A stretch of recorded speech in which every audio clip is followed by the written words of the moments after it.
The birthday cake sat in the center of the dining room table like a porcelain centerpiece, 3 tiers of buttercream perfection decorated with delicate sugar flowers that must have cost a fortune. My daughter Victoria had outdone herself this year, celebrating her 35th birthday with an elegance that matched her carefully curated life. Crystal champagne flutes caught the afternoon light streaming through floor-to-ceiling windows of her Beacon Hill townhouse, and the air smelled of expensive candles and catered hors d'oeuvres. I was adjusting the collar of my silk blouse when I felt small fingers grip my wrist with surprising urgency. Before we jump back in, tell us where you're tuning in from. And if this story touches you, make sure you're subscribed, because tomorrow, I've saved something extra special for you. My 7-year-old granddaughter Lily pressed herself against my side, her face tilted up toward mine with an expression I had never seen before. Her blue eyes were wide and glassy, like she had been crying or was about to start. "Grandma Diane," she whispered, her voice barely audible over the chatter of guests in the next room. "Please don't eat the cake. Promise me you won't eat any of it." I looked down at her, confused by the intensity in her small voice. Lily was usually a bubbly child, the kind who danced through rooms and laughed at her own jokes. But right now she looked terrified. "Sweetheart, what are you talking about? It's your mommy's birthday cake." She shook her head violently, her dark curls bouncing. "I heard them talking. Grandma, please. Something bad is in it. You have to believe me." Before I could respond, Victoria's voice rang out from the living room, bright and hostess perfect. "Mother, are you hiding in there? Come join us. Marcus is about to make a toast." Lily's grip tightened on my wrist for just a moment, then she let go and disappeared down the hallway toward her bedroom. I stood there in the dining room, staring at that beautiful cake and feeling a cold unease settle in my stomach. Children said strange things sometimes. They had vivid imaginations. But there had been something in Lily's eyes that looked less like imagination and more like genuine fear. "My name is Diane Holloway and I am 62 years old. I thought I had raised my daughter to be honest, successful, and kind. I thought I knew everything about her life, about her marriage to Marcus Chen, about the beautiful home they had built together in one of Boston's most prestigious neighborhoods. I thought I understood my family. But in the next 4 hours, my granddaughter's whispered warning would unravel everything I believed to be true, and I would discover that the people we love most are sometimes the ones hiding the darkest secrets." I walked into the living room where 20 guests were mingling, holding their champagne flutes and making polite conversation about real estate prices and vacation homes on the Cape. Victoria stood near the fireplace in a cream-colored dress that probably cost more than my monthly mortgage payment, her blonde hair swept into an elegant updo. She had always been beautiful, my daughter, but somewhere along the way that beauty had become almost intimidating in its perfection. Every hair in place, every outfit coordinated, every smile measured and controlled. Marcus stood beside her with his arm around her waist, looking every bit the successful tech entrepreneur in his tailored navy suit. He had founded some kind of software company that I never fully understood, something about data analytics and cloud computing. All I knew was that it had made them wealthy enough to afford this 4-story townhouse and a lifestyle that seemed pulled from a magazine spread. He caught my eye and smiled, that warm, genuine smile that had made me like him immediately when Victoria first brought him home 8 years ago. "There she is," Marcus said, gesturing toward me with his champagne flute. "The woman who raised this incredible person we're celebrating today. Diane, come join us." I moved through the crowd, accepting hugs from Victoria's friends who I barely knew, nodding at Marcus's business partners whose names I could never remember. The whole scene felt surreal, like I was watching it happen to someone else. Lily's words kept echoing in my head. "Something bad is in it. Are you all right, Mother?" Victoria asked quietly, leaning close so only I could hear. "You look pale." I forced a smile. "Just a little warm in here with all these people." She studied my face for a moment with those sharp green eyes that missed nothing, then nodded and turned back to her guests. "Everyone, if I could have your attention, please. My wonderful husband would like to say a few words." Marcus raised his glass and launched into a toast that was both funny and touching, talking about how Victoria had changed his life, how lucky he felt to have found her, how excited they were about the future they were building together. Everyone laughed at the right moments and made appreciative sounds when he talked about their love story. It was all very rehearsed and perfect, just like everything else in their lives. but I kept glancing toward the hallway where Lily had disappeared. Should I go check on her? Should I tell Victoria what she had said? It seemed absurd to interrupt this elegant party with concerns about a 7-year-old's cryptic warning. Yet something in my gut was screaming that I should not ignore this. The toast ended and everyone applauded. Victoria kissed Marcus on the cheek and then clapped her hands together. All right, everyone. Let's move to the dining room. I'm dying to cut into this masterpiece that Marcus surprised me with from that bakery in the North End. The crowd began migrating toward the dining room, drawn by the promise of cake and more. Champagne. I hung back watching them go, feeling that cold unease spreading through my chest. Diane, aren't you coming? It was Claire Pemberton, Victoria's college roommate and one of her oldest friends. She had a kind face and had always been friendly to me at these gatherings. I need to check on Lily first, I said. She seemed upset earlier. Claire's expression shifted slightly, something that might have been concern or might have been recognition. Is she okay? I'm not sure. Did you notice anything odd about her today? Claire hesitated, glancing toward the dining room where guests were gathering around the cake. She's been quiet, more withdrawn than usual. I asked her if she wanted to help pass out the party favors earlier, and she just shook her head and went to her room. This was not like Lily at all. She loved being the center of attention at family gatherings, loved helping with party preparations. I'm going to go talk to her, I said.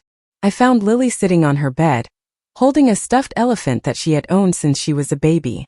Tears were streaming down her face, and when she saw me she jumped up and ran into my arms. Grandma, did you eat it? Please tell me you didn't eat any. I knelt down so we were eye level, holding her small shoulders gently. No, sweetheart, I haven't eaten anything yet. But you need to tell me what's wrong. What did you hear? Who were you talking about? She wiped her nose with the back of her hand. Last night I couldn't sleep. I came downstairs to get water and I heard Daddy and Aunt Rebecca talking in his office. The door was open a little bit.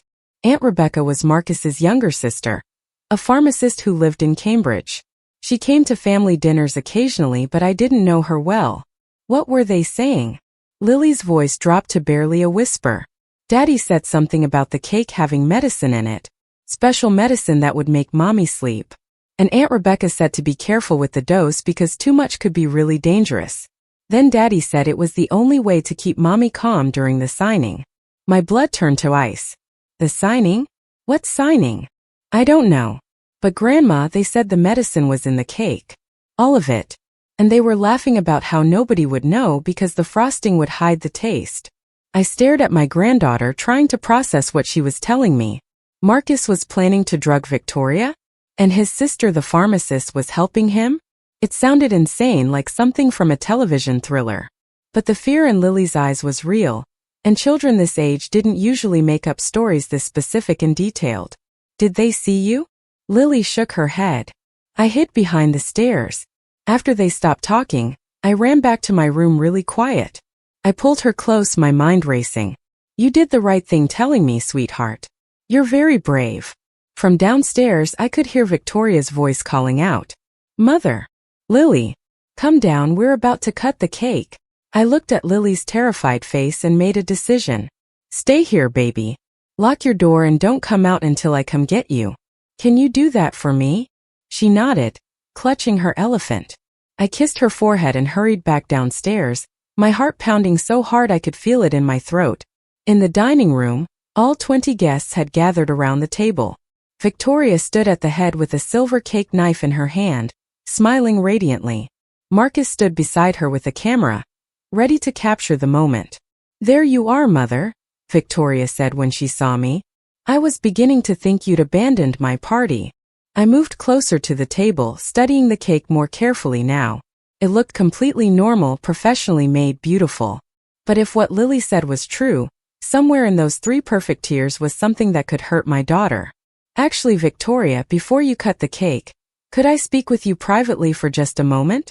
Her smile faltered slightly. Right now? Everyone's waiting. Marcus's expression shifted, something sharp entering his eyes. Is everything okay, Diane? I forced myself to meet his gaze steadily. I just need a quick word with my daughter. It won't take long. Victoria set down the knife with a small sigh of frustration. Fine. Everyone please help yourselves to more champagne. We'll be right back. She followed me into the kitchen, her heels clicking on the marble floor.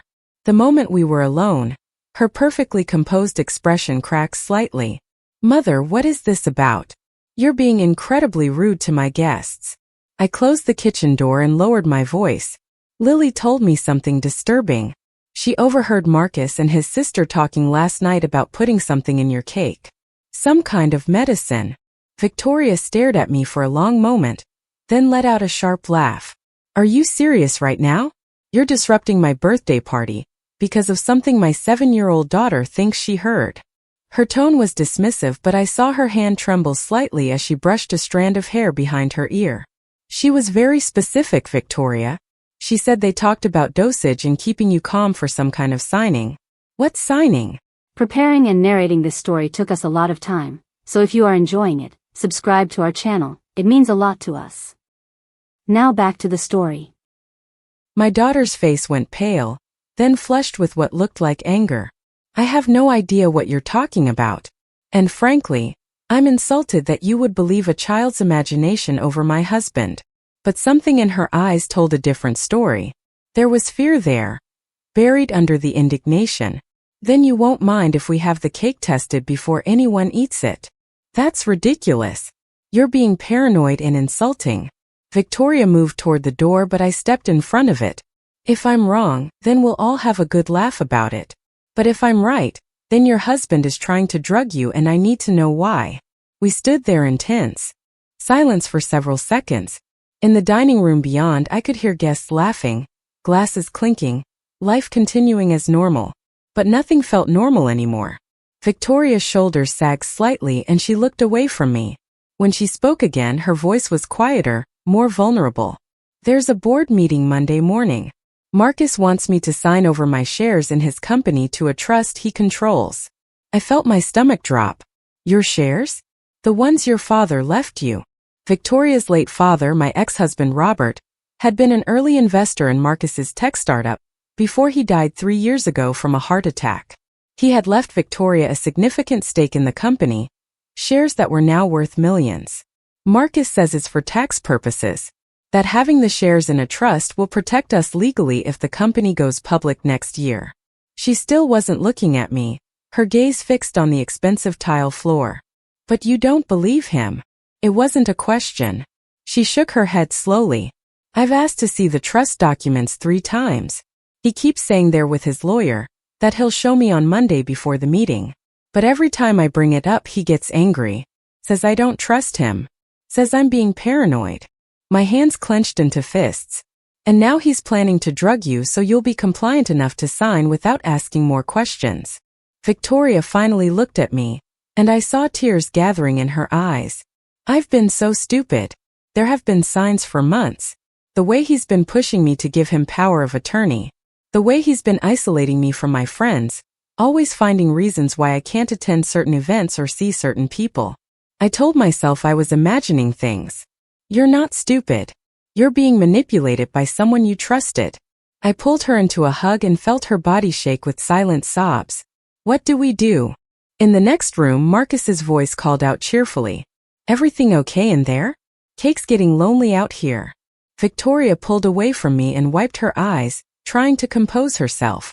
We need proof. If we accuse him without evidence, he'll just deny everything and make me look crazy. I thought for a moment. Call the police. Tell them you have reason to believe someone has tampered with food at your party. She looked uncertain. What if Lily misunderstood what she heard? What if I'm overreacting? Before I could respond, the kitchen door swung open and Marcus walked in with a smile that didn't quite reach his eyes. Sorry to interrupt the mother-daughter moment, but people are starting to wonder if we're ever going to eat this cake. His gaze moved between Victoria and me, and I could see him calculating, trying to determine what we had been discussing. The charm was still there in his expression, but underneath it was something colder, more calculating than I had ever noticed before. We were just coming, Victoria said, her voice steadier than I expected. I wanted to ask my mother about something for Lily's school project. Marcus studied her face for a beat too long. Everything all right? You look upset. This was it, I realized. This was the moment where we either confronted him or pretended nothing was wrong. If we went back out there and Victoria ate that cake, we might never get another chance to find out the truth. And if what Lily heard was accurate, who knew what Marcus was capable of? I stepped forward, placing myself slightly between Marcus and Victoria. Actually, Marcus, we do have a small problem. Lily isn't feeling well. I think we should postpone cutting the cake until we can take her to see a doctor. His eyes narrowed almost imperceptibly. Lily seemed fine an hour ago. The change in his tone was subtle but unmistakable. The friendly warmth had evaporated, replaced by something that made the hair on the back of my neck stand up. Children can get sick very suddenly, I said evenly. Victoria, and I think it's best to be cautious. Marcus took a step closer, and I could smell his expensive cologne mixed with something sharper, the scent of stress or anger poorly concealed. That seems like an overreaction. Why don't we let Victoria make decisions about her own daughter? He said it pleasantly enough, but there was a threat embedded in the words. Victoria moved to stand beside me, and I felt her hand slip into mine and squeeze. I agree with my mother. I want to take Lily to urgent care just to be safe. We can celebrate later. For several seconds, Marcus said nothing. He just looked at both of us with an expression that made my skin crawl. Then his phone buzzed in his pocket and he glanced at it, his jaw tightening. Fine, he said curtly. I'll tell the guests there's been a change of plans. He turned and walked out of the kitchen, leaving Victoria and I standing there in the heavy silence. My daughter's hand was still gripping mine tightly, and I could feel her trembling. I'm scared, Mom, she whispered. It was the first time in years that she had called me Mom instead of Mother, and the vulnerability in her voice broke my heart. We're going to figure this out, I promised. But first we need to get that cake secured as evidence and we need to get Lily somewhere safe. Victoria nodded and pulled out her phone with shaking hands. While she called 911, I moved to the kitchen doorway and peered into the dining room. Marcus was talking to his business partners in low tones, gesturing animatedly. Several guests looked confused, checking their phones and whispering to each other. The beautiful birthday cake still sat untouched in the center of the table, its sugar flowers gleaming under the chandelier light. I thought about all the times Marcus had been in this house, all the family dinners and holidays and ordinary moments. Had he been planning this for months? Had every smile, every kind gesture, every declaration of love for Victoria been part of an elaborate scheme to steal her inheritance? The police dispatcher told Victoria they were sending officers immediately and advised us not to eat or drink anything until they arrived. Victoria ended the call and looked at me with red-rimmed eyes. What do I tell the guests? The truth, or close enough to it. Tell them Lily is sick and you need to end the party early. She took a deep breath, straightened her shoulders, and walked back into the dining room with her hostess smile firmly in place. I followed close behind, watching Marcus's reaction carefully. Everyone, I'm so sorry but we're going to have to cut the party short, Victoria announced. Lily isn't feeling well, and we need to take her to see a doctor right away. There were immediate sounds of concern and sympathy from the guests. Claire Pemberton moved toward Victoria with a worried expression. Is there anything I can do to help? Before Victoria could answer, Marcus interjected smoothly. That's very kind, Claire, but I think we have it under control. Just a precaution. These things happen with kids. His hand moved to Victoria's lower back in what probably looked like a supportive gesture to everyone else. But I saw my daughter stiffen at his touch. People began gathering their coats and purses, offering well wishes and promises to reschedule. As the guests filed out, I went upstairs to get Lily. She was still in her room, exactly where I had left her, clutching her stuffed elephant. The police are coming, sweetheart, I told her. They're going to want to hear exactly what you heard last night. Can you tell them? She nodded solemnly, looking far too serious for a 7-year-old. We came downstairs just as the last guests were leaving. Marcus was standing in the foyer with his phone pressed to his ear, speaking in rapid Mandarin. When he saw us, he ended the call abruptly. How are you feeling, princess? He asked Lily with a smile that looked painted on. Lily pressed herself against my leg and didn't answer. His smile faltered. Shy all of a sudden? Before anyone could respond, there was a firm knock at the door. Victoria opened it to reveal two Boston police officers, a woman in her 40s with sharp eyes and a younger male officer who was already pulling out a notepad. Mrs. Chun? I'm Officer Patricia Reeves. You called about a possible food contamination incident. Victoria nodded, her composure cracking slightly. Yes. My daughter overheard a conversation that made us concerned about the safety of the birthday cake. Marcus stepped forward immediately, his expression shifting to confusion and concern. Officers, I think there's been a misunderstanding. My wife is understandably worried because our daughter has been having nightmares lately. Children sometimes have difficulty separating dreams from reality. Officer Reeves looked at him steadily. And you are? Marcus Chun. This is my home. I'm happy to cooperate, but I think my wife may have overreacted to something our 7-year-old said. The way he said it, so reasonable and calm, almost made it sound true. Almost made it seem like Victoria and I were the irrational ones. But Officer Reeves didn't seem swayed. Why don't we all sit down and talk through what happened? Then we can determine if further action is needed. We moved to the living room, though Marcus remained standing near the fireplace. Officer Reeves sat across from Victoria and me while her partner positioned himself near the door. Lily sat on my lap, still gripping her elephant. Mrs. Chun, can you explain what concerns you have about the cake? Officer Reeves asked. Victoria glanced at Marcus, then back at the officer. I could see her gathering her courage. My daughter told my mother that she overheard my husband and his sister discussing putting medication into the cake. Medication meant to make me docile or compliant. Marcus let out a sharp laugh. This is insane. Victoria, what are you doing? Officer Reeves held up a hand. Mr. Chun, please let your wife finish. Victoria's voice was shaking but determined. My husband has been pressuring me for weeks to sign financial documents that would give him control of shares I inherited from my father. Shares worth approximately $8 million. I've been resisting because something about the arrangement doesn't feel right. And now my daughter says she heard him planning to drug me. This is based on the confused recollections of a 7-year-old child, Marcus said, his voice rising. Victoria, you know Lily has an active imagination. Last month she was convinced there were monsters in her closet. Are we calling the police about that too? Officer Reeves turned to Lily. Sweetheart, can you tell me what you heard? In your own words. Lily looked up at me and I nodded encouragingly. She took a breath and spoke in a small but clear voice. I went downstairs to get water because I was thirsty. It was really late, maybe 11 or midnight. Daddy's office door was open a little, and I heard him talking to Aunt Rebecca. He said the pharmacy stuff was in the cake, all mixed into the frosting. Aunt Rebecca said to make sure Mommy ate at least 2 pieces because one might not be enough. Then Daddy said it would keep her calm and happy during Monday's signing, and nobody would ever know.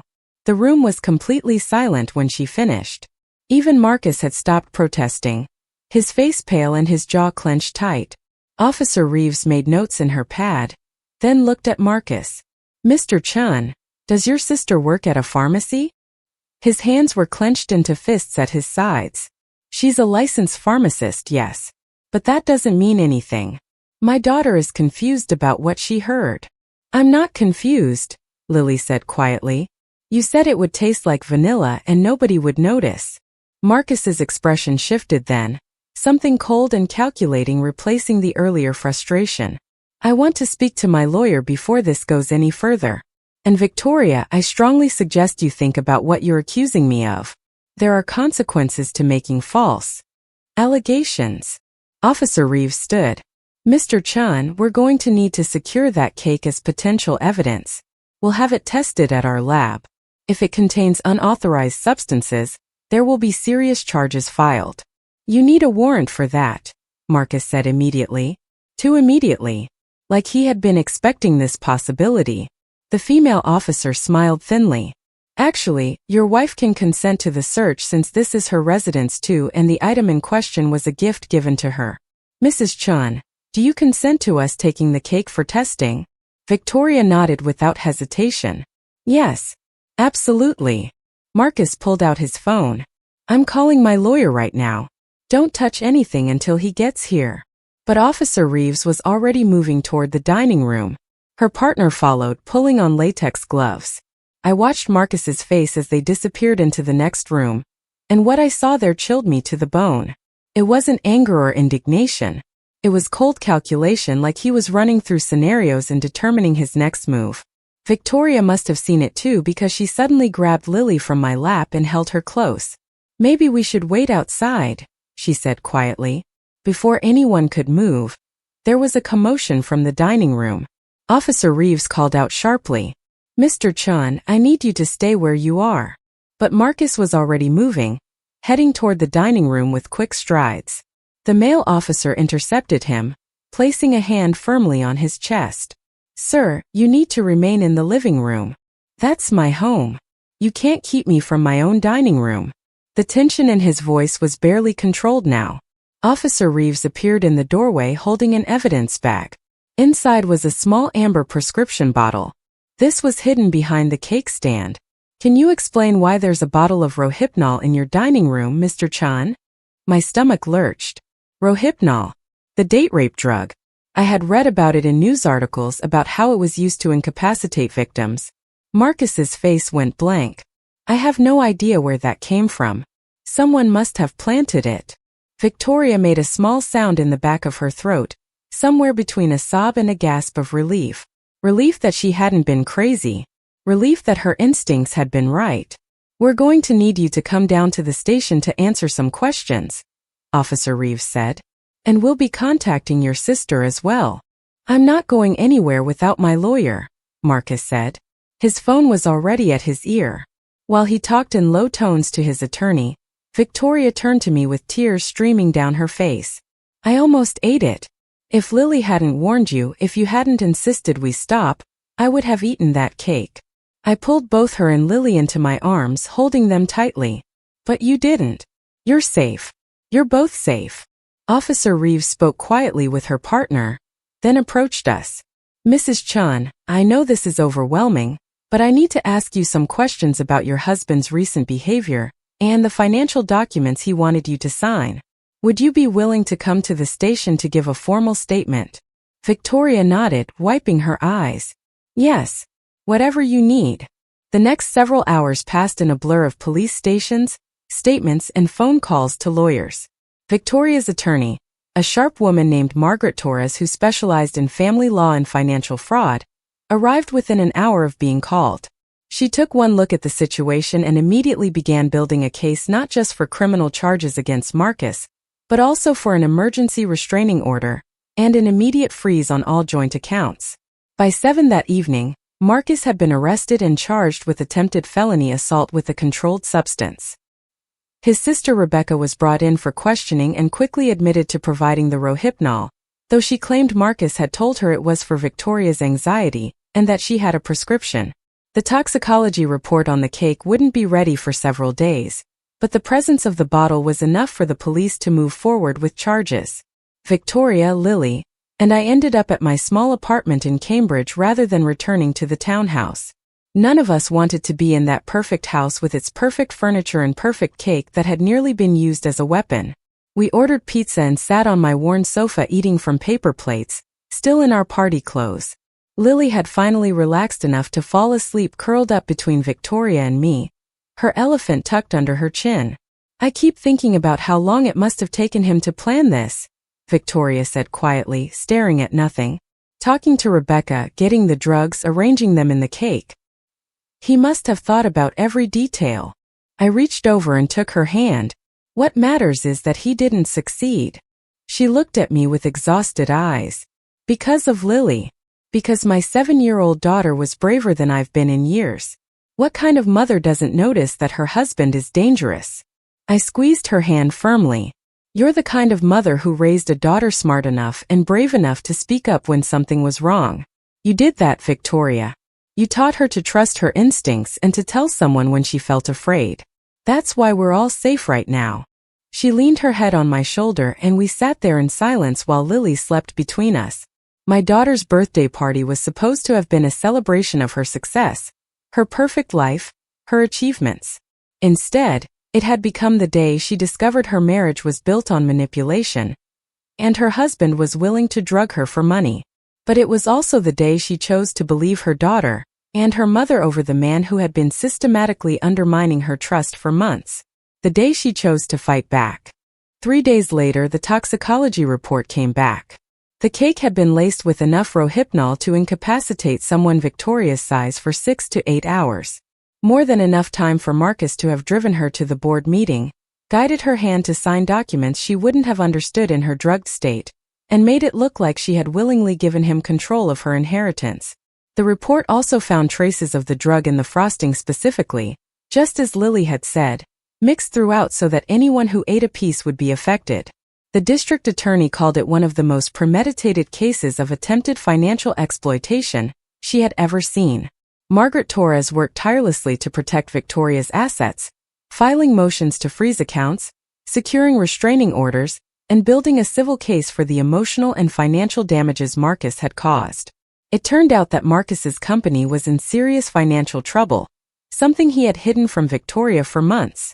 He needed her shares not for tax purposes, but because the board of directors was threatening to oust him, unless he could prove he had enough capital backing to secure new investors. Without Victoria's $8 million stake, the company would have collapsed and taken his reputation with it. Claire Pemberton came forward with information she had been too afraid to share before.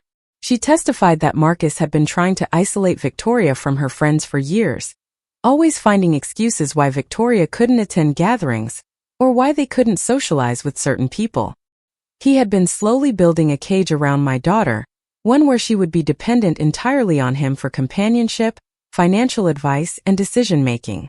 Rebecca Chun pleaded guilty to conspiracy charges in exchange for testifying against her brother. During her testimony, she revealed that Marcus had been planning this scheme for over 6 months, carefully researching dosages and timing, practicing how he would present the documents to Victoria in her drugged state. He had even made a test cake with sleeping pills weeks earlier to see if the taste would be detectable in the frosting. It hadn't been. The trial was scheduled for the following spring, but Marcus's lawyers knew they had no real defense. The evidence was overwhelming, the witnesses credible, the intent clear. They began negotiating a plea deal that would see Marcus sentenced to 12 years in prison for attempted assault with a controlled substance, conspiracy to commit fraud, and attempted theft by deception. Victoria filed for divorce immediately, seeking full custody of Lily with no visitation rights for Marcus. The judge granted her motion within days of reviewing the evidence. 6 months after that birthday party, Victoria sold the Beacon Hill townhouse. She said she never wanted to set foot in it again. Never wanted to see that dining room where the poisoned cake had sat looking so perfect and innocent. She bought a smaller place in Brookline, closer to my apartment, with a fenced backyard where Lily could play safely.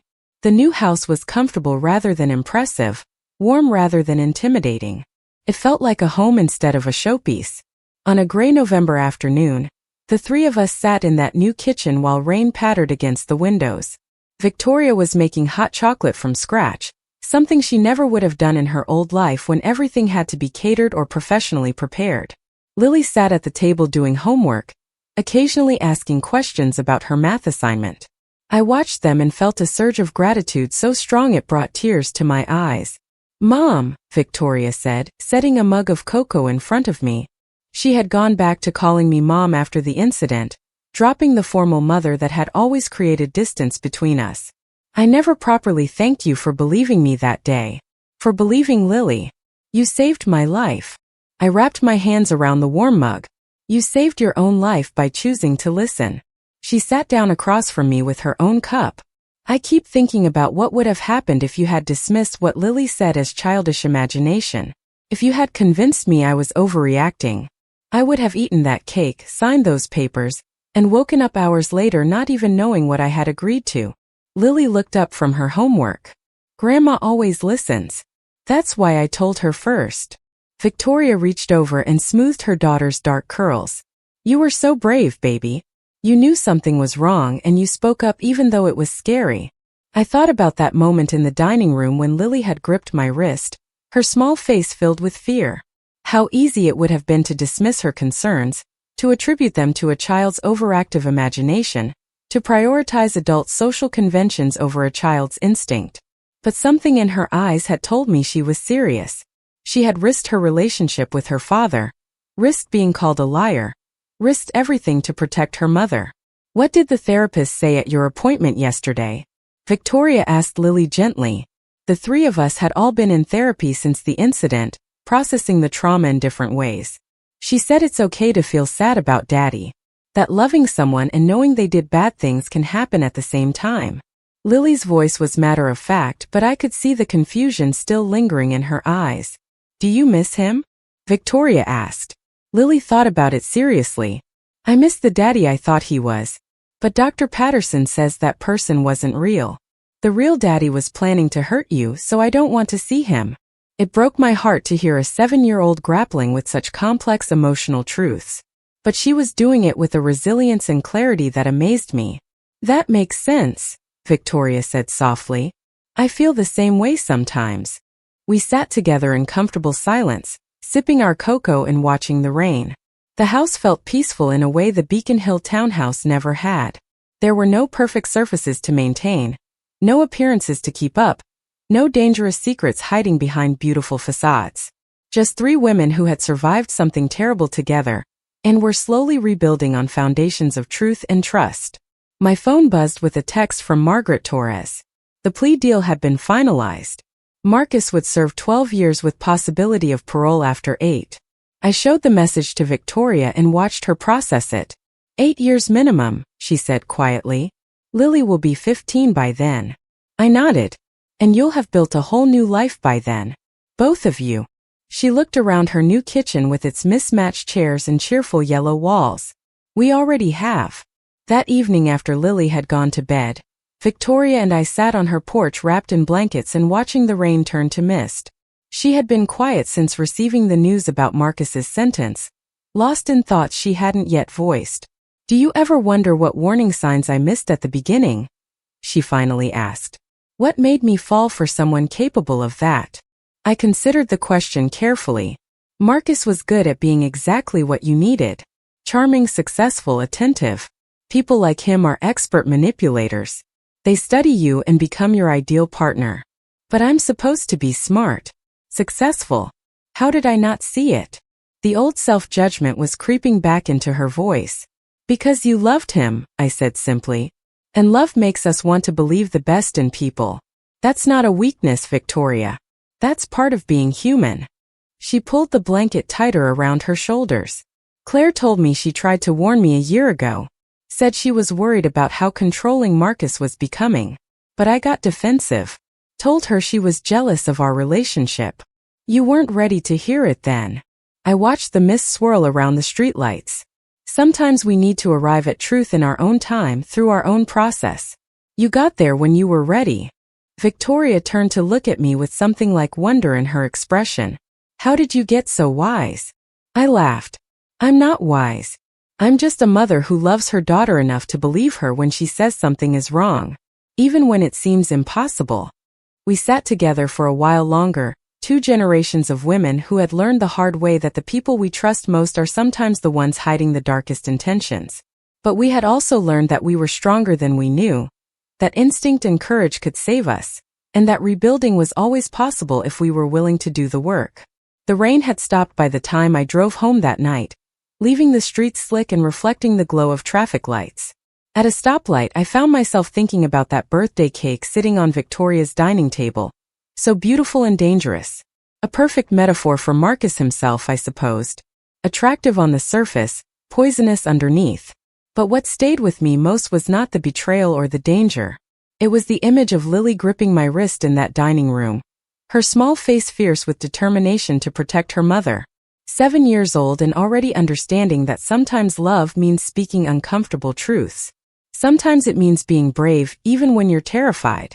Sometimes it means trusting your instincts over every social convention that tells you to stay quiet and polite. She had saved her mother's life with a whispered warning, and the courage to trust that the adults in her life would believe her. And we had. Victoria and I had chosen to believe a child's concern over a charming man's denials. We had chosen truth over comfort, protection over politeness, action over doubt. That choice had saved all of us. Not just from a poisoned cake, but from years of continued manipulation, and abuse that would have only escalated if left unchecked. A year after the birthday party that never happened, Victoria threw another party. This time it was Lily's 8th birthday, celebrated in their sunny Brookline backyard with a small group of Real friends who had supported them through everything. There was a cake, but Victoria had made it herself with Lily's help. Chocolate with rainbow sprinkles, slightly lopsided and perfectly imperfect. I watched my granddaughter blow out her candles surrounded by people who genuinely loved her. Watched my daughter laugh freely in a way I hadn't heard in years. Watched both of them build a new life from the ashes of the old one. And I thought about warnings about the unexpected ways they come to us. Sometimes they arrive in whispered words from a frightened child. Sometimes they come from our own instincts that something isn't quite right. Sometimes they're delivered by friends we're not ready to hear. The important thing is learning to listen. Learning to trust those small voices that tell us something is wrong even when everything looks perfect on the surface. Learning to choose truth over comfort, even when the truth is devastating. Because in the end, it's better to face an ugly reality than to swallow a beautiful lie. Even if that lie comes wrapped in buttercream and sugar flowers. Even if it's served at a party celebrating everything you thought your life was supposed to be. The truth, no matter how painful, will always be less toxic than the pretty poison people sometimes try to feed us. And if we're lucky, we'll have someone brave enough to whisper a warning before we take that first deadly bite. The preliminary hearing took place on a Tuesday morning in late October, 3 weeks after Marcus's arrest. The courthouse was one of those imposing granite buildings in downtown Boston that made you feel small just walking up the steps. Victoria had dressed carefully in a navy suit that made her look professional and competent, armor against the vulnerability she was feeling. I sat beside her in the gallery while Margaret Torres conferred with the assistant district attorney, a sharp woman in her 30s named Jennifer Wu who had made prosecuting financial crimes her specialty. Marcus was led into the courtroom in handcuffs, wearing an orange jumpsuit that was a stark contrast to the expensive suits I had always seen him in. He looked thinner, his face gaunt and unshaven. When his eyes swept across the gallery and landed on Victoria, something flickered in his expression.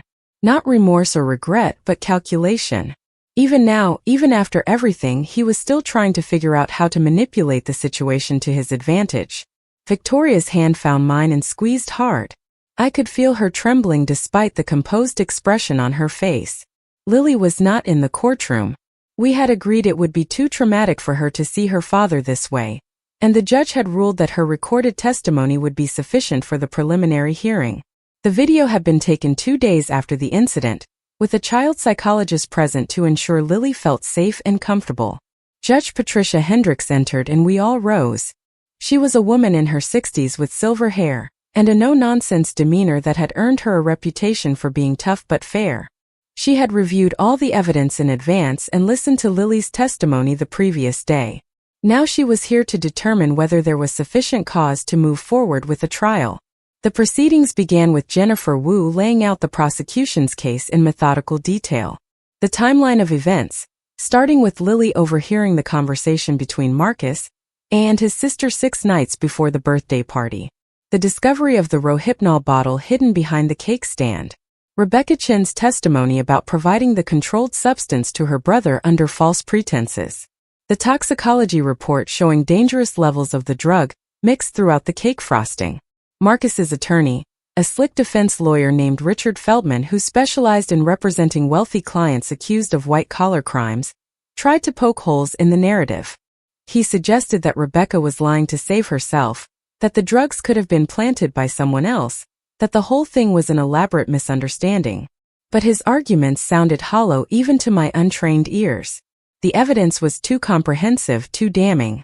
When it came time for Marcus to speak, Judge Hendricks asked him directly whether he had anything to say regarding the charges. Richard Feldman advised him not to answer, but Marcus waved him off and stood. He looked directly at Victoria as he spoke, his voice steady and almost hypnotic in its sincerity. "Your Honor, I love my wife. Everything I've done over the past 8 years has been to build a life with her, to provide for our family, to create security for our daughter. Yes, I made mistakes in how I handled our financial arrangements. Yes, I should have been more transparent about my company's difficulties. But I would never harm Victoria. The idea that I would drug her is absurd and offensive. My sister was going through a difficult time and had access to prescription medications. I believe she may have acted on her own out of some misguided attempt to help, but I had no knowledge of any plan to put anything in that cake. It was a masterful performance. His voice broke at exactly the right moments, his expressions shifting between hurt and sincerity and wounded innocence. If I hadn't known the truth, if I hadn't seen the toxicology report and heard Rebecca's testimony and watched Lily's video statement, I might have almost believed him. That's how good he was at lying. But Victoria sat perfectly still beside me, her face betraying nothing. She had heard this particular symphony of manipulation too many times before. She knew all his notes, all his crescendos, all the places where he would pause for effect. And she was no longer moved by any of it. Judge Hendricks listened without expression, making notes on her legal pad. When Marcus finished his speech and sat down, she looked at him for a long moment before speaking. Mr. Chun, I've reviewed the evidence in this case extensively.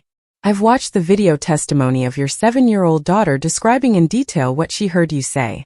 I've read the expert analysis of the toxicology report. I've studied the financial documents showing your company's precarious position and your need for your wife's inherited shares. What I see here is a pattern of deliberate deception and premeditation. She paused, letting the words sink in. Marcus's confident expression was starting to crack around the edges. The prosecution has presented more than sufficient evidence to proceed to trial. I'm binding you over for criminal trial on all charges.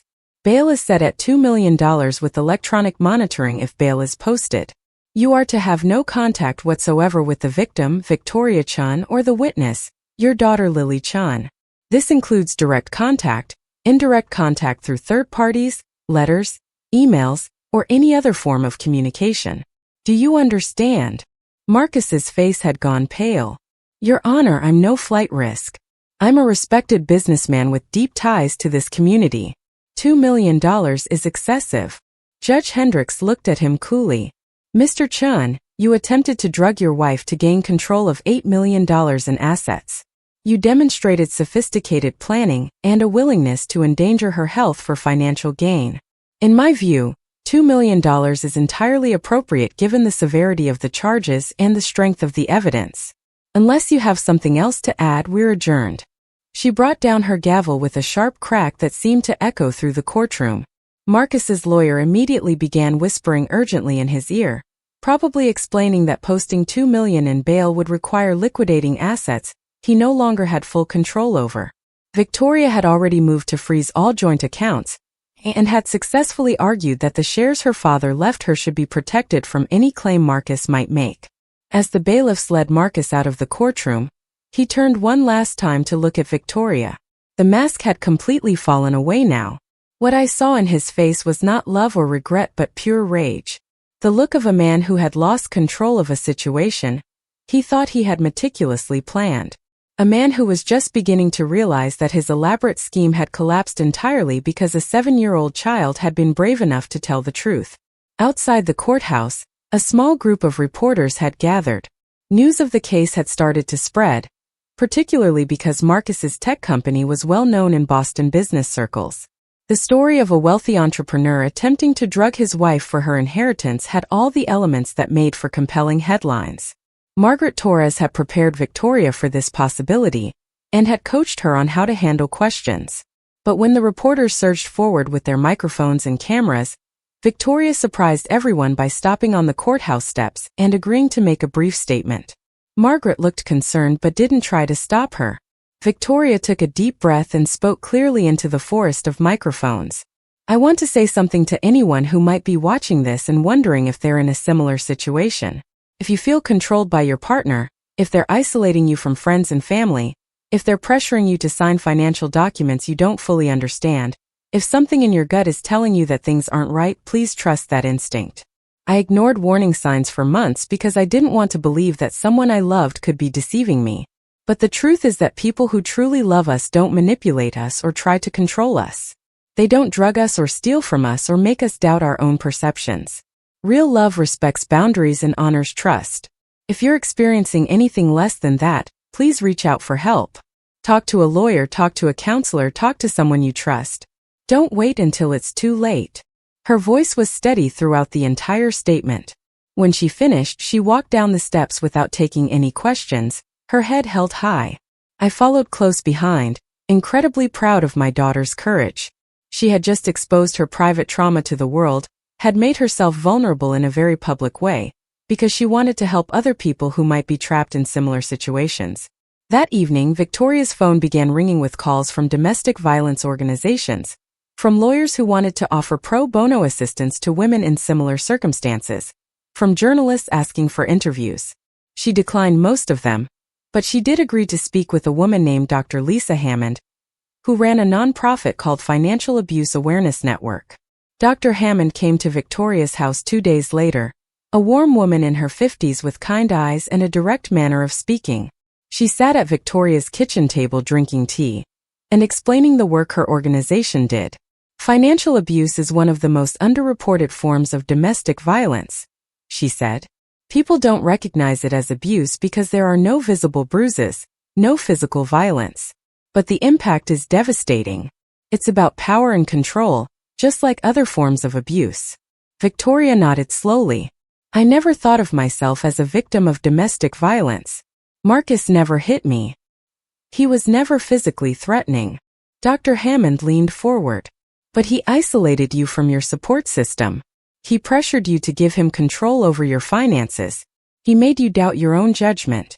And when those tactics weren't working quickly enough, he was prepared to use drugs to incapacitate you. That's abuse, Victoria. The fact that it wasn't physical doesn't make it any less real or any less harmful.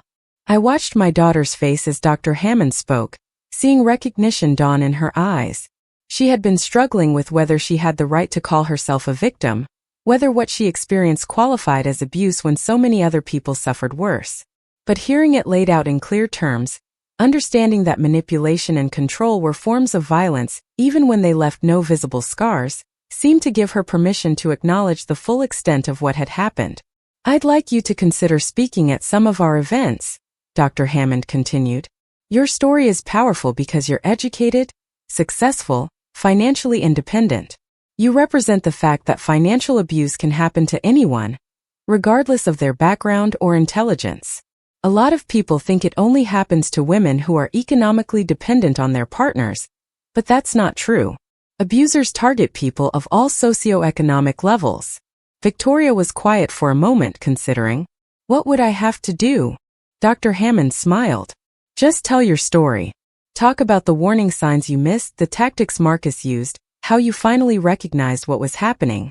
You'd be helping other people identify abuse in their own relationships, and giving them the courage to seek help. Over the next several weeks, Victoria threw herself into this new purpose. She began speaking at events organized by Dr. Hammond's nonprofit, sharing her story with groups of women who were navigating their own situations of financial abuse. She spoke at law schools about the legal complexities of prosecuting financial crimes within marriages. She even did a podcast interview that reached thousands of people. I went to one of her speaking events at a community center in Somerville. The room was packed with about 50 women of all ages and backgrounds. Victoria stood at the front with a microphone, looking nervous but determined. She told her story from beginning to end, holding nothing back. She talked about falling in love with Marcus, about the gradual escalation of controlling behaviors that she had dismissed or rationalized, about the pressure to sign documents she didn't understand. And then she talked about Lily's whispered warning and the choice she had made to believe her daughter despite all of Marcus's charm and persuasion. I think the hardest part, she said to the rapt audience, was accepting that I had been fooled. I'm a smart person. I have an MBA from a good school. I ran my own consulting business before I got married. How could I not see what was happening? But I've learned that intelligence doesn't protect you from manipulation. Education doesn't make you immune to abuse. These predators are skilled at what they do. They study you and adapt to you and find your vulnerabilities. The shame I felt about being deceived almost kept me from seeking help. But I realized that the shame belongs to Marcus, not to me. He's the one who chose to lie and manipulate and drug. All I did was trust someone I loved. There's no shame in that. The applause when she finished was thunderous. During the question and answer session that followed, several women came forward with their own stories. A woman in her 40s whose husband had been forging her signature on loan documents. A young woman whose boyfriend had convinced her to put his name on her car title, and then sold the car without her knowledge. An elderly woman whose adult son had been stealing from her retirement accounts. Each story was different in its details but the same in its fundamental dynamic. Someone with power using that power to exploit someone who trusted them. After the event ended, women lined up to thank Victoria personally, to tell her that her story had given them the courage to leave or to press charges, or to simply start asking questions. I stood to the side watching my daughter transform her pain into purpose, and I felt such overwhelming pride that tears streamed down my face. That night, after we got back to her house and Lily was asleep, Victoria and I sat in her living room with glasses of wine. She looked exhausted but also energized in a way I hadn't seen in years. "I never expected this," she said quietly. "I thought I was just going to testify at Marcus's trial, and then try to move on with my life. I didn't think I'd end up becoming some kind of advocate." I smiled at her over my wine glass. "You're good at it. Those women connected with you because you're honest about how it felt to be deceived. You're not standing on some pedestal telling them what they should have seen. You're standing beside them saying you've been there too." She swirled the wine in her glass, watching the light catch in the dark liquid. "Do you think Lily will be okay? Growing up knowing her father tried to drug her mother." It was a question she had asked variations of many times over the past weeks. The guilt of exposing her daughter to this trauma, even though the trauma had been caused entirely by Marcus, weighed heavily on her. "Lily is resilient," I said. "And she has you. She has me. She has a therapist who specializes in childhood trauma. She's not alone in processing this, and that makes all the difference." Victoria nodded, but I could see the worry still lingering in her eyes. "She asked me yesterday if Daddy was a bad person. I didn't know what to say. How do you explain to a 7-year-old that someone can be both the father who read bedtime stories and taught her to ride a bike, and also the person who planned to drug her mother?" I thought about it for a moment. "What did you tell her?" Victoria set down her wine glass. "I told her that people are complicated, that her father did things that were very wrong and hurtful, but that doesn't erase the times when he was a good dad to her. I told her she's allowed to have complicated feelings about it. She can be angry at what he did and still remember the good times. Both things can be true at once." It was exactly the right thing to say, I thought. Children needed permission to hold complexity, to understand that people weren't simply good or bad, but capable of both kindness and cruelty. The trial date was set for March, 5 months after Marcus's arrest. In the interim, his company collapsed exactly as everyone had predicted it would. Without Victoria's shares to leverage, without Marcus's leadership now that he was facing criminal charges, the board of directors voted to dissolve the business and sell off its assets. The investors lost most of their money, and several threatened lawsuits against Marcus personally. It turned out that Marcus had been using company funds inappropriately for years, mixing business expenses with personal luxuries, and hiding the discrepancies through creative accounting. The forensic accountants who went through the books found evidence of embezzlement, tax fraud, and multiple counts of securities fraud. By the time the investigation was complete, Marcus was facing an additional 30 charges beyond the original assault and conspiracy charges. His lawyer Richard Feldman withdrew from the case, citing irreconcilable differences with his client. Translation: Marcus couldn't pay his fees anymore and had become impossible to defend.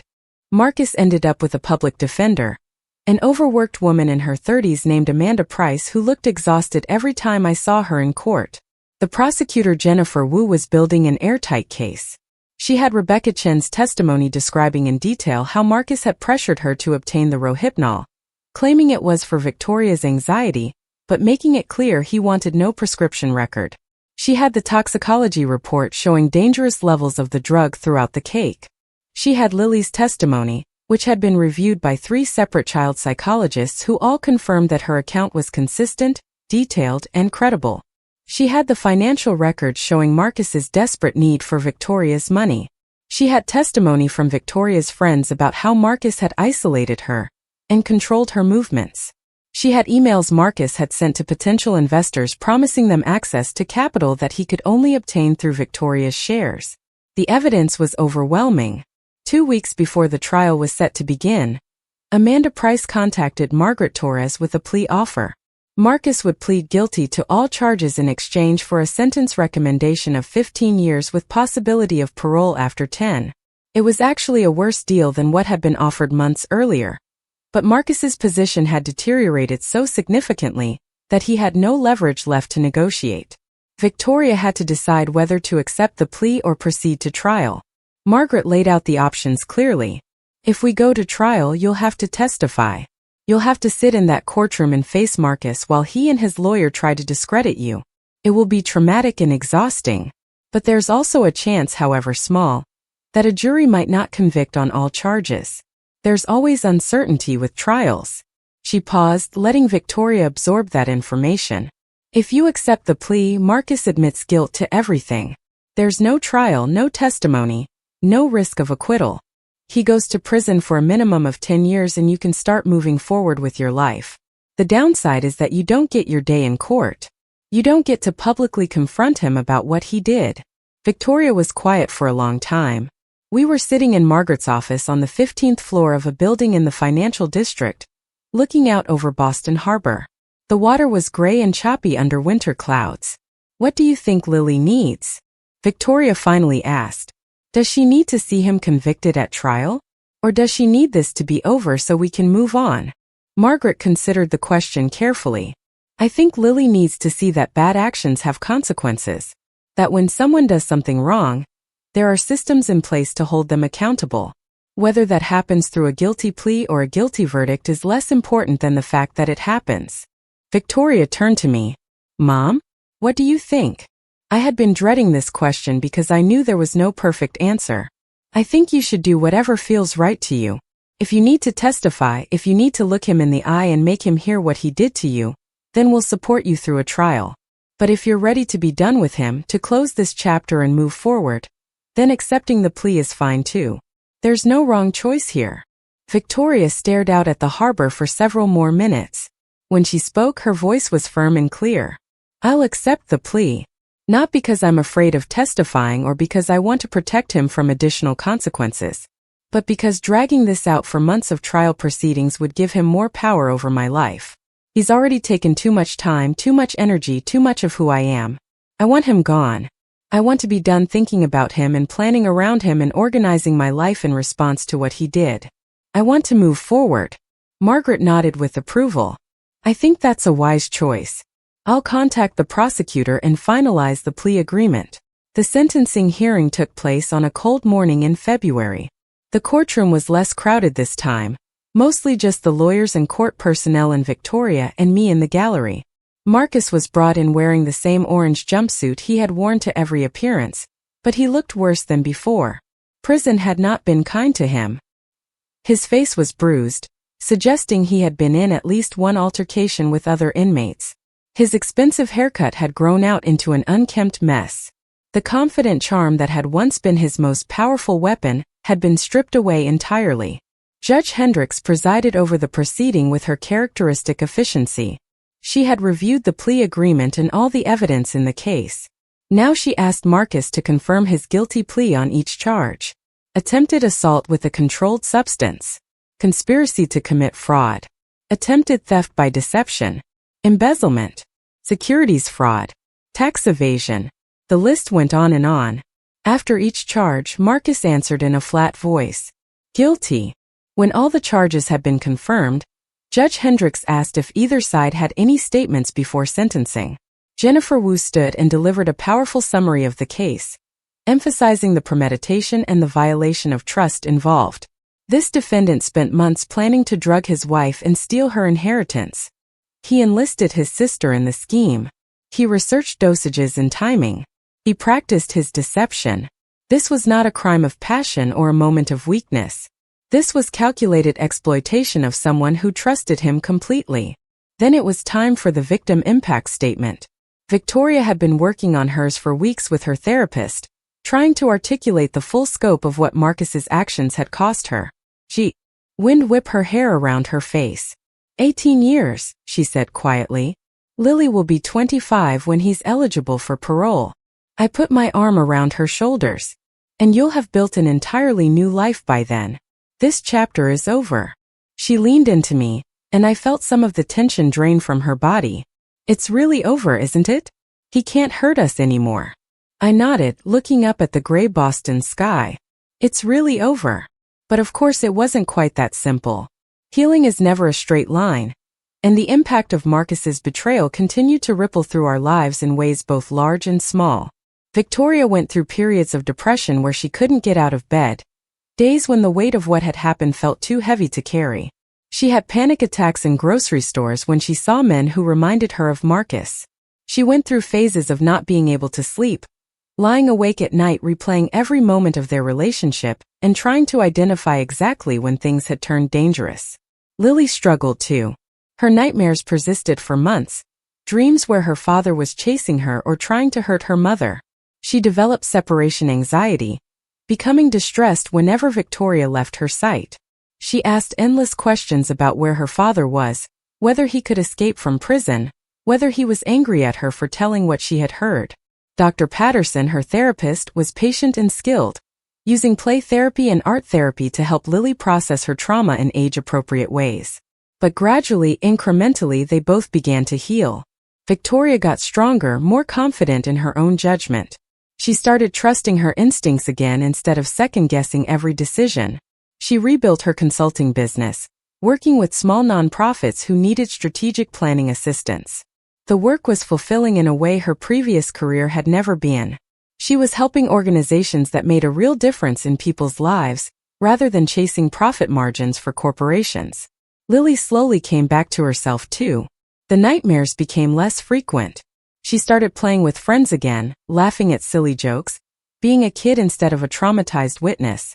She joined a soccer team and discovered she loved running up and down the field, loved the teamwork and strategy of the game.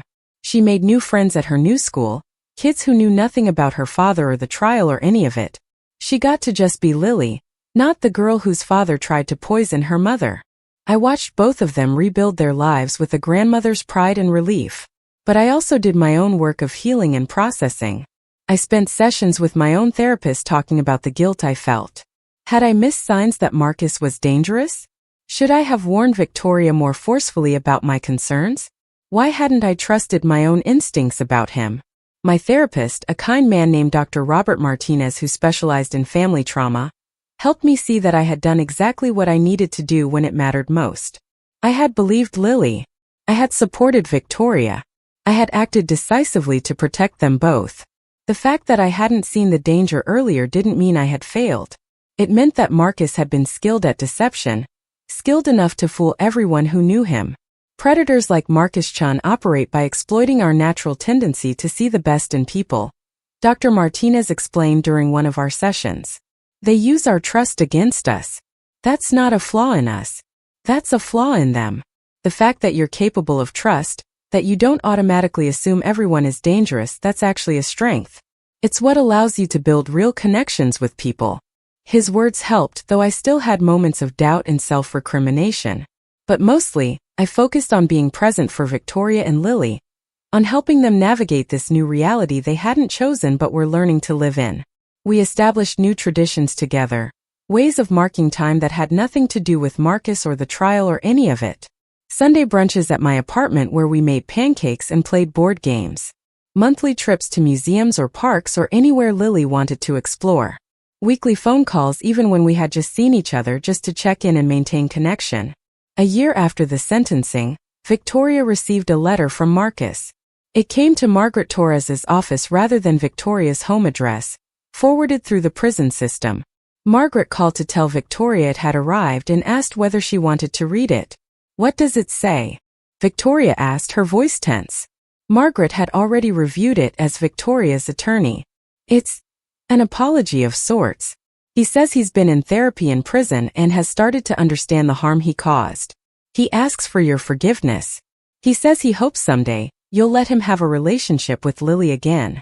Victoria was quiet for a long time. When she finally spoke, her voice was firm.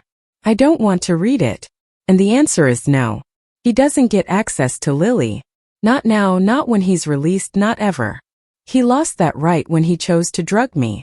Margaret made a sound of approval. "I think that's wise. Should I respond on your behalf telling him not to contact you again?" Yes, please. Make it clear that any future attempts at communication will be viewed as harassment and violations of the no-contact order. Victoria hung up and stared at her phone for a few minutes. I was with her at the time, helping her organize some files for her consulting business. Are you okay? I asked gently. She nodded slowly. I think so. A year ago, part of me would have wanted to read that letter. Would have wanted to believe that he was genuinely sorry that he had changed. But now I know that's just another manipulation. He wants forgiveness because it makes him feel better. Stood at the podium with a piece of paper in her trembling hands, and began to read in a voice that grew stronger as she progressed. Your Honor, when I married Marcus Chun, I thought I was building a partnership with someone who loved me. What I actually entered was a calculated scheme where I was nothing more than a source of money to be manipulated and controlled. For 8 years, he systematically isolated me from my friends and family. He undermined my confidence in my own judgment. He made me doubt my perceptions and question my instincts. He created an environment where I was completely dependent on him for validation and decision-making. She paused, looking directly at Marcus for the first time. He kept his eyes downcast, refusing to meet her gaze. When his manipulation wasn't working fast enough, when I started asking questions he couldn't answer, he decided to drug me. He was willing to incapacitate me, to violate my bodily autonomy in the most fundamental way, just so he could steal money that my father had left to me. Money my father worked his entire life to accumulate. Money he left to me because he loved me and wanted me to be secure. Victoria's voice cracked slightly, but she pushed forward. The psychological damage from this betrayal has been immense. I struggle to trust people. I second-guess every relationship, wondering if someone is being genuine or if they're manipulating me. I have nightmares about what would have happened if my daughter hadn't overheard that conversation. Would I have signed away my entire inheritance while drugged? Would Marcus have escalated to more dangerous forms of control? I'll never know, and that uncertainty haunts me. She took a breath, steadying herself. But what hurts most is what this has done to my daughter. Lily loved her father. She trusted him completely. And now she knows that he was willing to hurt her mother for money. She knows that he prioritized his greed over our safety and well-being. That knowledge has changed her. She's more fearful, more suspicious, less willing to trust. She has nightmares. She asks me constantly if I'm safe, if anyone is trying to hurt me. No 7-year-old should carry that burden. Victoria folded her paper, having delivered everything she needed to say. Your Honor, I'm asking you to impose the maximum sentence allowed under the plea agreement. Not because I want revenge, but because I want other potential victims to understand that there are real consequences for this kind of calculated exploitation. I want Marcus Chun to spend enough time in prison that when he's released, my daughter will be an adult who has had the chance to heal and build a life free from his influence. Thank you. She returned to her seat beside me and I took her hand, squeezing tight. She had done beautifully, articulating the harm with precision and emotion. Marcus's lawyer Amanda Price stood next and made a half-hearted argument for leniency, citing Marcus's difficult childhood and the pressure he had been under from failing business. But even she seemed to recognize that there was nothing she could say that would meaningfully reduce his sentence. Judge Hendricks listened to everything without expression. When all the statements had been made, she addressed Marcus directly. Mr. Chun, you have pleaded guilty to a series of crimes that demonstrate a profound disregard for the law and for the people who trusted you. You exploited your wife financially and emotionally. You were prepared to drug her to facilitate theft. You involved your sister in your criminal scheme. You embezzled from your company and defrauded investors. The evidence shows a pattern of deception and manipulation that spans years. She paused, her gaze stern and unwavering. Your wife's impact statement makes clear the devastating effect your actions have had on her and on your daughter. You have traumatized your own child, Mr. Chun. You have destroyed your family for financial gain. I find your conduct to be reprehensible in the extreme. Therefore, I am sentencing you to 15 years in federal prison on the assault and conspiracy charges, to run concurrently with additional sentences on the fraud and embezzlement charges. Total time to be served: 18 years with possibility of parole after 12.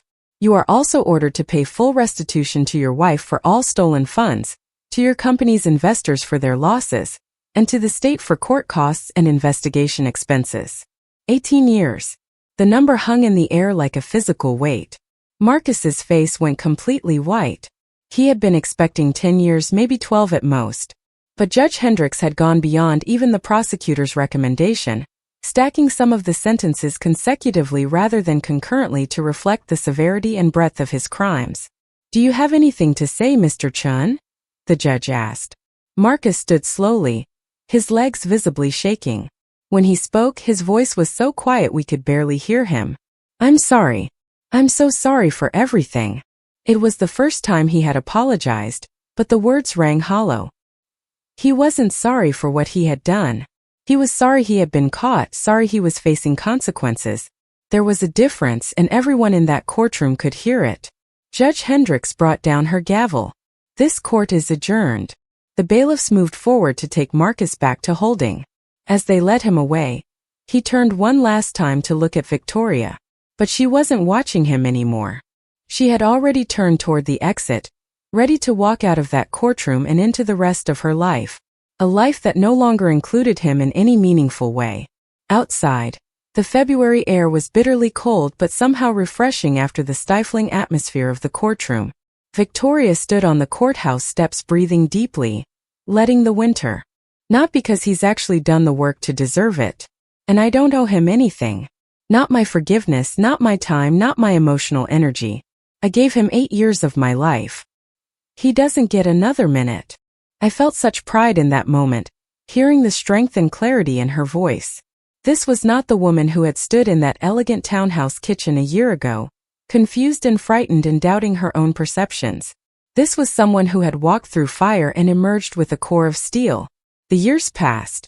Lily grew into a bright, resilient 10-year-old who loved soccer and science and reading mystery novels. She still saw Dr. Patterson occasionally when the anniversary of the incident triggered difficult feelings, but mostly she was a normal kid with normal kid concerns. She never asked about her father anymore. As far as she was concerned, he was part of a past that no longer had power over her present. Victoria's advocacy work with Dr. Hammond's organization grew and expanded. She became a recognized voice in conversations about financial abuse and domestic violence. She spoke at conferences, wrote articles, consulted with lawmakers on legislation to protect victims. She turned her trauma into purpose, using her story to help countless other people recognize and escape dangerous situations. And I continued to be present for both of them, the steady grandmother presence that offered love and support and occasionally homemade cookies. We built a new family structure. One based on honesty and mutual respect and genuine care. One where people said what they meant and meant what they said. One where trust was earned through consistent actions rather than manipulative words. 3 years after the sentencing, Victoria met someone new. His name was James, a high school history teacher who came to one of her speaking events because his sister had been a victim of financial abuse. He approached Victoria after her presentation to thank her for her work, and to tell her that his sister had used resources from Dr. Hammond's organization to escape her situation. They started talking first about advocacy work and then about other things, books they had both read, places they wanted to travel, their shared love of terrible reality television shows that they watched ironically. Victoria told me about him after their third coffee date, looking both excited and terrified. "I really like him, Mom, but I'm so scared. What if I'm wrong again? What if I'm seeing what I want to see instead of what's really there?" I listened to her fears with empathy, remembering my own fears about trusting people after my divorce from her father. "You're not the same person you were when you met Marcus," I told her. "You've done years of therapy. You've learned to recognize red flags. You trust your instincts now instead of dismissing them. And most importantly, you're not in a hurry. You can take your time getting to know James without pressure to commit to anything." She nodded, taking in my words. "He wants to meet Lily. Is it too soon?" I thought about it carefully. "What does your therapist say?" Victoria smiled slightly. "She says I should trust my gut, that I know what's right for my family better than anyone else."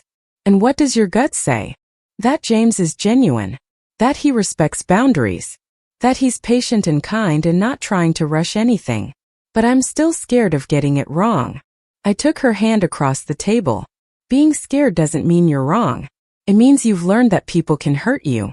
That's a reasonable fear given what you've been through. But fear shouldn't keep you from opening yourself to the possibility of something good. Victoria introduced James to Lily 2 months later, at a casual picnic in a public park where Lily felt safe and could leave if she wanted to. James brought a kite and taught Lily how to fly it, patiently untangling the string when it got caught in trees and celebrating with her when she finally got it soaring high above the field. I watched from a distance, observing how he interacted with her. There was no pressure, no forced attempts to win her over. He just treated her like a person whose company he enjoyed. After the picnic, Lily gave her verdict. "He's nice, Mommy. And he didn't try to be my dad." I liked that. It was the highest praise she could have given. Victoria and James dated for 2 years before they got engaged, taking their time to build trust and compatibility. When he proposed, it was nothing like Marcus's elaborate production with the expensive ring and the public drama. James asked Victoria quietly one evening when they were cooking dinner together, telling her simply that he loved her and wanted to build a life with her if she wanted the same thing. She said yes, but asked if they could have a long engagement. She wanted to be absolutely certain before she married again. James agreed without hesitation, understanding that her caution came from painful experience rather than lack of love for him. They were married eventually, a small ceremony with just close friends and family. Lily was the flower girl, wearing a dress she had picked out herself. I walked Victoria down the aisle, both of us crying happy tears. It was nothing like her first wedding to Marcus, which had been a huge production at an expensive venue with hundreds of guests. This was intimate and genuine, focused on the actual commitment being made rather than the performance of it. During the vows, Victoria looked James in the eye and promised things that really mattered. To trust him but also to trust herself. To build a partnership of equals. To communicate honestly even when it was difficult. To never let fear or complacency prevent her from speaking up if something felt wrong. And James made his own promises. To respect her boundaries. To be patient with her healing. To love Lily as his own without trying to replace her father. To show up consistently, day after day, and prove through actions rather than words that he was trustworthy. 5 years after Marcus's sentencing, on what would have been his 50th birthday, Victoria received a notification that he was eligible for a parole hearing. It sent her into a spiral of anxiety for several days. The thought of him potentially being released, potentially being able to find her and Lily, was terrifying despite the protective orders that would remain in place. But Margaret Torres was prepared. She had been monitoring Marcus's status in prison, and had already gathered evidence to present at the parole hearing. Evidence that he had been involved in multiple fights with other inmates. Evidence that he had violated prison rules repeatedly. Evidence that his so-called therapy had been minimal and superficial. Most damning, evidence that he had been writing letters to other inmates' wives and girlfriends, attempting to run financial schemes even from inside prison. The parole board denied his request within an hour of the hearing starting. He would not be eligible to apply again for another 3 years. Victoria cried with relief when Margaret called with the news. "He's never going to change," she said to me that evening as we sat on her porch watching Lily and James kick a soccer ball around the backyard. "He's always going to be looking for the angle, for the way to manipulate and exploit. Prison hasn't reformed him. It's just contained him." I nodded in agreement. Some people are fundamentally broken in ways that can't be fixed. The best we can do is protect ourselves and each other from them. We sat in comfortable silence, watching James intentionally miss a goal so Lily could score. She cheered and did a victory dance while he applauded. These small moments of ordinary happiness were precious in a way they never would have been if we hadn't experienced the alternative. Lily was 13 now, a teenager navigating middle school with all its social complexity. She played on a competitive soccer team and was considering trying out for the debate team. She had friends, hobbies, a life rich with possibilities. Sometimes I would watch her and marvel at her resilience. She carried scars from what happened, certainly. She was more cautious than other kids her age, less quick to trust, more observant of people's inconsistencies. But she was also strong and confident in her own judgment. One evening when I was over for dinner, Lily asked me something I had been half expecting for years. "Grandma, do you think I should try to see my biological father before I'm an adult? Some people say everyone deserves a relationship with their parents, even if the parents did bad things." I looked at Victoria, who nodded slightly, giving me permission to answer honestly. I think that's a decision only you can make, sweetheart. But I'll tell you what I believe. Your biological father made choices that showed he valued money more than your mother's safety, more than your well-being. Those weren't mistakes or accidents. Those were deliberate decisions to harm people he was supposed to protect. I paused, making sure she was really listening. Now, if someday you decide you want to meet him, to ask him questions, to try to understand his perspective, that's your right. But you should do it from a place of strength, not from obligation. You don't owe him a relationship just because he's biologically related to you. James has been more of a father to you than Marcus ever was, because James shows up every day and puts your needs first. That's what real parenting looks like. Lily thought about this seriously. I don't think I want to see him. Maybe when I'm older, like in my 20s, I might be curious. But right now I have a family that loves me and keeps me safe. I don't need anything from him. It was a mature answer for a 13-year-old. But then Lily had been forced to mature faster than most kids. She had learned early that adults weren't always trustworthy, that love could be conditional, that safety required vigilance. Those were hard lessons, but she had integrated them without letting them make her cynical or closed off. Victoria hugged her daughter tightly. Whatever you decide now or later, we support you. And if you never want to see him, that's okay too. You get to choose who is in your life. That night after I got home to my own apartment, I thought about families and what they really meant. Not the biological connections that society placed so much weight on, but the chosen bonds we created through consistent care and mutual respect. Victoria, Lily, James, and I were a family not because of blood or law, but because we chose each other every day. We showed up for each other. We told hard truths. We protected each other fiercely. Marcus was Lily's biological father, but he had forfeited any real claim to being her parent when he chose his greed over her well-being. James was her father in all the ways that actually mattered. He coached her soccer team. He helped with homework. He respected her boundaries. He loved her mother in a healthy way that modeled for Lily what real partnership looked like. That was what parenting meant. Not genetics but devotion. Not obligation but choice. As the years continued to pass, our wounds healed, though they never disappeared entirely. We each carried scars from what Marcus had done, reminders to stay vigilant and trust our instincts. But we also carried gratitude. Gratitude that Lily had been brave enough to speak up. Gratitude that I had chosen to believe her. Gratitude that Victoria had chosen truth over comfort. Those choices had saved us all and taught us lessons that shaped how we moved through the world. Victoria continued her advocacy work, helping hundreds of people recognize and escape financial abuse.